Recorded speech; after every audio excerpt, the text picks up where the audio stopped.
Imagine staring at you, nothing but water for weeks. New land, new faces, just the endless horizon, the rhythm of waves pounding against the boat small enough to feel every gust of wind. Now imagine doing it alone, no crew, no rescuing sight, only you, your oars, in the vast Atlantic. 3,000 miles of shifting moods, from calm glass sea still walls of storm. That see exactly what one middle-aged office worker who had never trained as an athlete chose to take on, not for the glory, not for the headlines, but for the quiet truth he felt slipping away in the noise of daily life. He wanted to prove something not to the world, but to himself, that persistence is a muscle you build one stroke at a time, in that courage does need to always roar sometimes, it just keeps going. And so, day after day, media after media, he rode, until the ocean stopped being an enemy. It became his proof that limits are negotiable.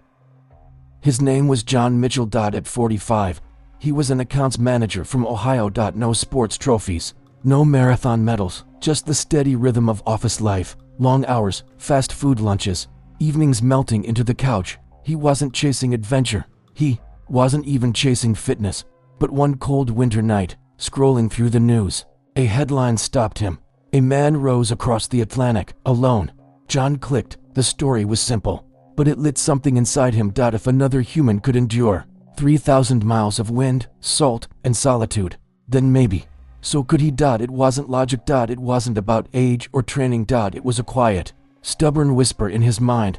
Prove it to yourself. And in that moment, the man who had never rowed a mile in his life decided to cross an ocean, one oar stroke at a time. Everyone told him it was impossible. He didn't even own a kayak, let alone a rowing boat.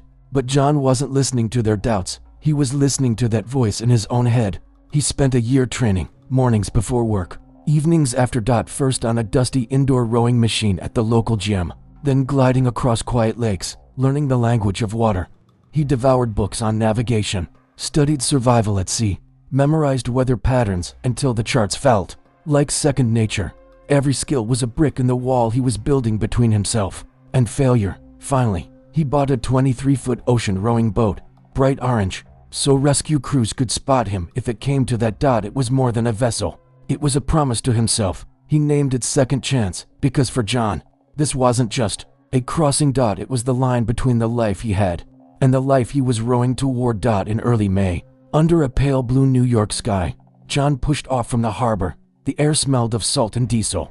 Gulls wheeled overhead, and the water rippled in the morning light. On the pier, his friends and family waved and cheered, their voices fading as the distance grew. John smiled, forcing confidence into his face, but his chest was tight, because out there, beyond the horizon, waited the Atlantic, not just a stretch of water, but a living beast, vast, unpredictable, and unforgiving. Every swell could lift him skyward or swallow him whole, and in his 23-foot boat, he was no more than a fragile speck, a heartbeat surrounded by infinite blue.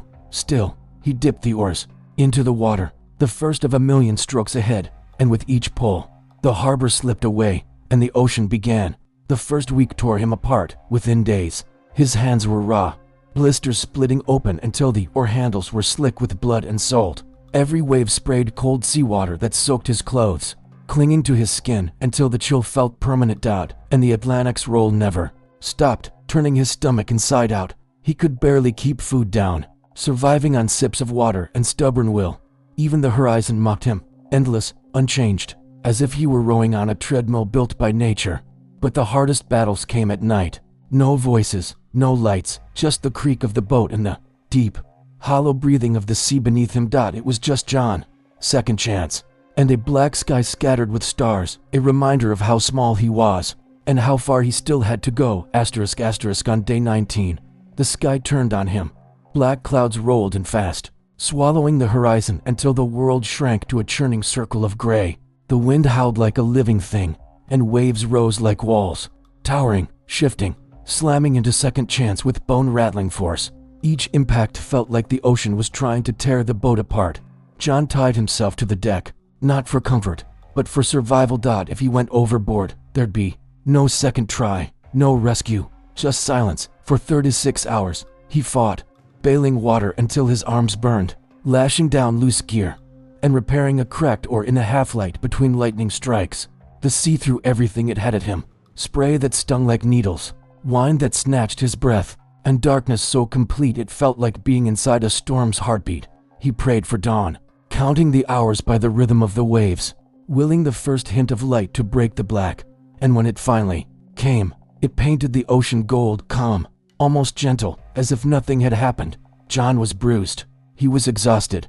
But he was still here. And for the first time, he truly believed he might make it. Weeks later, the ocean struck without warning. A sudden wave slammed the side of Second Chance, the impact sharp enough to crack one of John's ribs. Every stroke after that was agony, pain exploding through his chest with each pull of the oars, stealing his breath and slowing his rhythm. His supplies were running low. The once full storage compartments now held only a few meals, a little fresh water, and the constant weight of worry. His satellite phone was his single thread to the outside world. Yet most days, he didn't have the strength to lift it, let alone call anyone. But quitting wasn't an option, because out here, stopping meant drifting, powerless, alone, and at the mercy of one of the deadliest oceans on Earth. After 87 days at sea, it appeared, just a faint green smudge on the horizon, almost too delicate to believe. Land. John's eyes filled with tears, blurring the outline until it seemed like a mirage. He rowed harder, every pull igniting the ache in his cracked rib, every breath tasting of salt and hope. Then came the sound, high, sharp cries cutting through the quiet. Seagulls. The first voices he had heard in weeks, and they were leading him home. When his bow scraped the shore of Portugal, locals rushed from the beach, their shouts carrying across the sand. Hands reached to steady him as he staggered from the boat. John dropped to his knees, pressed his lips to the warm earth, and laughed, the raw, unfiltered laugh of a man who had been given his life back by the sea that tried to take it.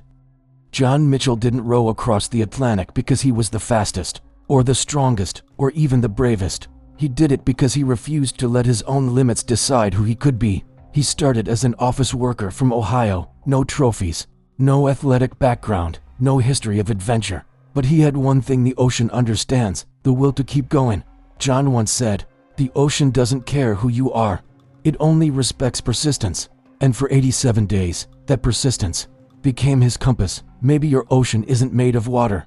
Maybe it's a dream you've been afraid to chase, a conversation you've avoided, to change you've told yourself is impossible. Whatever it is, it will test you. It will exhaust you. It will try to convince you to stop, just like the Atlantic tried to break John.